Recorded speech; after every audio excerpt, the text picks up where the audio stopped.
So this is our latest platform in the NETRA series. It's quite a very capable bird.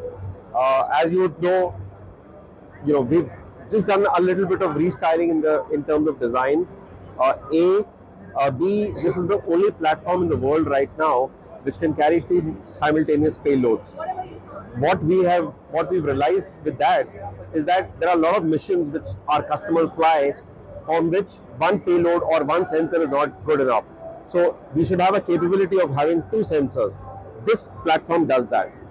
Secondly, and very importantly, we are realizing in most context, in most warfare, most environment is very contested environment. So you have a GPS denial, you have comm failures because the enemy EW systems come up. This is the first platform where we are doing a GNSS denied navigation, wherein it has a capability of returning to home. So if you really if you look under the hood, there are about some cameras, down there, which do a visual-based navigation.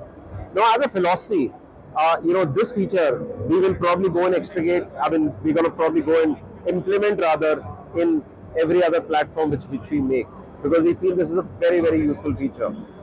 Coupled with that, if you really look at here, this could also be the first a SAR, a synthetic aperture radar, which can probably get integrated to a drone.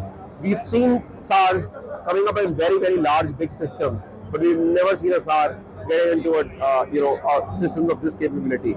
So that's what you'll find with NETRA V5. We are excited, and I think some of our customers are also excited.